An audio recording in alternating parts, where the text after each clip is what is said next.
दोस्तों, एक बार गौतम बुद्ध को एक सभा में भाषण करना था और जब सभा का समय हुआ तब बुद्ध वहां आए और बिना कुछ बोले ही वहां से चले गए। तकरीबन 100 से भी ज्यादा लोग बुद्ध का उस सभा में इंतजार कर रहे थे और बुद्ध के इस तरह के व्यवहार को देखकर सभी लोग बहुत चौंके, लेकिन किसी ने भी बुद्ध से कोई भी प्रश्न नहीं किया।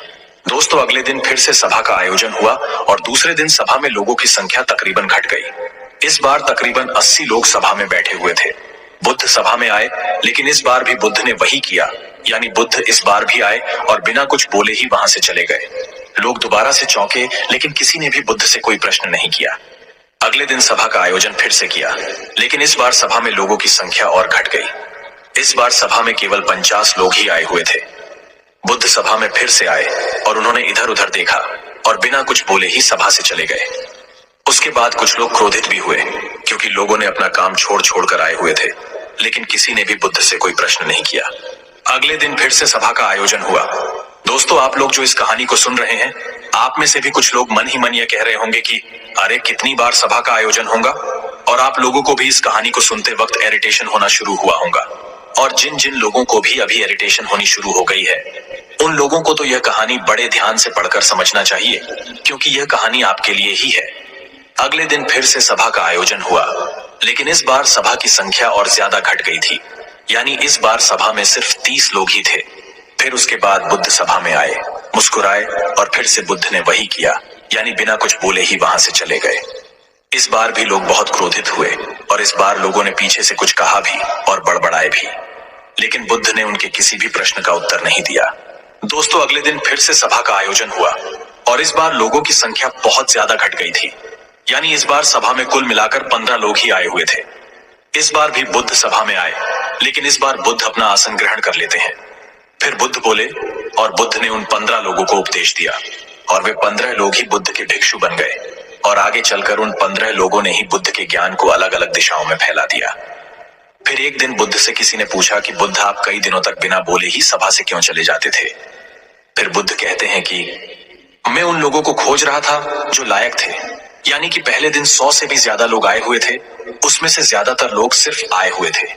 उन्हें मेरे उपदेश से कोई भी मतलब नहीं था, वे बस आ गए थे। और उसमें से ज्यादातर लोग सिर्फ देखने और सुनने आए हुए थे कि सभा में क्या होता है। वे मेरे काम के लोग नहीं थे, क्योंकि वे लोग मेरे ज्ञान को औरों तक नहीं पहुंचा सकते थे। मुझे तो उन लोगों की खोज थी जो मेरे ज्ञान को जन जन तक पहुंचा सके।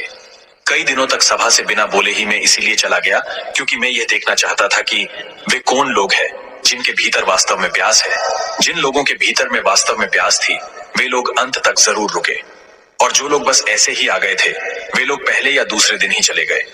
जिनके भीतर धैर्य था, उन्हें मुक्ति का मार्ग भी मिला, और जो लोग जल्दबाजी में थे, वे लोग अब घर में बैठे हुए हैं।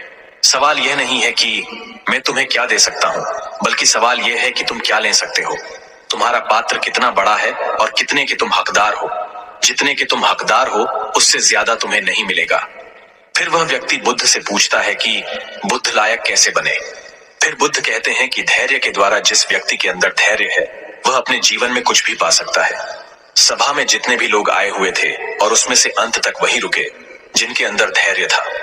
चाहे तुम्हारे जीवन में तुम्हारा लक्ष्य जो कुछ भी हो, लेकिन तुम बिना धैर्य के सफलता के चरम तक नहीं पहुंच सकते। फिर वह व्यक्ति बुद्ध से पूछता है कि कोई व्यक्ति अपने भीतर के धैर्य को कैसे बढ़ाए। बुद्ध कहते हैं कि निरंतर अभ्यास के द्वारा हम अपने भीतर के धैर्य को बढ़ा सकते हैं। जैसे कोई व्यक्ति जब ध्यान करना शुरू कर देता है, तो उसका मन उसके सामने कई सारे अड़चने लाता है, लेकिन उसका धैर्य उसे एक दिन उसके लक्ष्य तक जरूर पहुंचा देता है। फिर वह व्यक्ति बुद्ध से कहता है कि मैं समझ गया, बुद्ध मैं समझ गया, यानी मुझे धैर्य के साथ निरंतर अभ्यास करने की आवश्यकता है। दोस्तों, अब आपको समझ आ गया कि आपके पास वो क्यों नहीं है जो आप पाना चाहते हैं, क्योंकि आप उसके लायक नहीं हैं। आप लायक तभी बनेंगे जब आप अपने भीतर धैर्य को बढ़ाएंगे। और धैर्य कैसे बढ़ेगा? धैर्य बढ़ेगा निरंतर अभ्यास के द्वारा। और अभ्यास कौन करेगा? अभ्यास करेंगे आप, तो फिर करते क्यों नहीं? दोस्तों, खुद से ईमानदारी के साथ एक प्रश्न जरूर पूछिए कि जो आप भविष्य में बनना चाहते हैं, उसके लिए क्या आप धैर्य के साथ कर्म कर रहे हैं? दोस्तों, अगर उसका उत्तर नहीं है, तो अपनी असफलता के लिए जिम्मेदार आप खुद होंगे। दोस्तों, आज की यह गौतम बुद्ध की शिक्षाप्रद कहानी आपको पसंद आई होंगी, तो नीचे कमेंट बॉक्स में यस जरूर लिखें, और उसके साथ ही इस कहानी को अपने दोस्तों के साथ शेयर करना ना भूलें।